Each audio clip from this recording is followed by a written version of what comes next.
প্রশাসন ব্যবস্থাটাই হয়েছে একটা প্রভু শাসন ব্যবস্থা।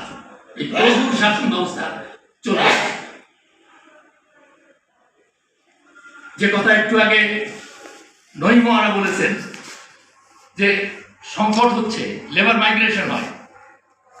কেন হয়? ঢাকা শহরে আমাদের অসংখ্য রিক্সা, নিয়ম কানুনের বালাই নাই। কোথেকে আসে? গ্রাম থেকে আসে। কেন আসে? জীবিকার সন্ধানে। তাদের কোনো অপরাধ নাই,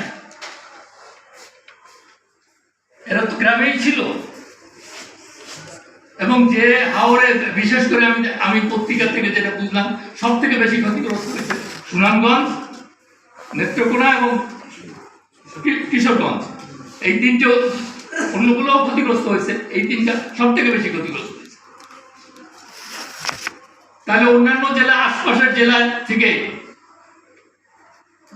গ্রামে যে লেবার নাই, কাজ করার শ্রম দেওয়ার মানুষ নাই, তা তো না। তাদের নিয়ে আসার ব্যবস্থা প্রশাসন করতে পারতো না। এটা কি প্রশাসনের দায়িত্ব না?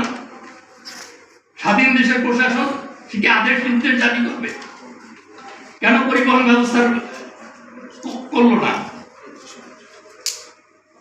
কেন অন্য জায়গা থেকে লেবার নিয়ে আসলো না? এবং যারা হাওড় অঞ্চল আছেন তারা আমার চেয়ে বেশি জানেন, অন্যরাও জানেন যে ওইখানে যে ধান কাটতে যখন ধান ডুবে যায়, নৌকা লাগে, মাথায় করে আনা যায় না, অনেক মানুষ লাগে।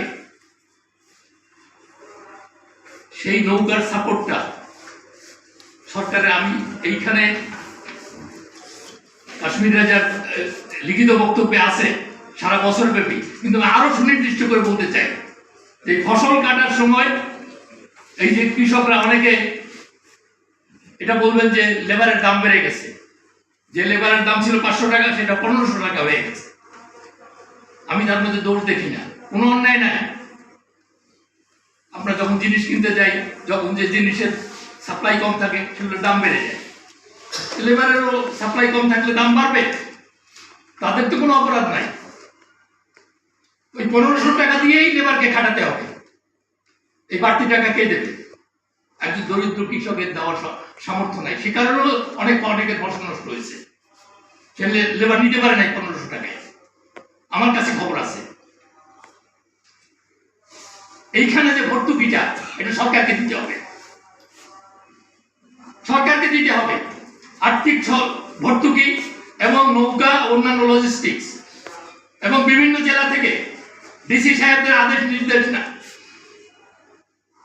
তাদের খোঁজ রাখতে হবে এবং তাদের উপর নির্দেশ থাকতে হবে যে সেখান থেকে লেবার পরিবহন করে ওই হাওড় এলাকায় এই সময় বেশি লেবার দরকার, 5 গুণ লাগে 5 গুণ, 10 গুণ লাগে 10 গুণ লেবার ওখানে পৌঁছাতে হবে।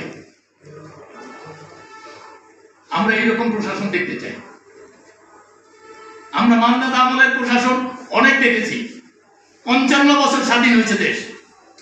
আমরা স্বাধীন দেশের সেবক প্রশাসক দেখতে চাই।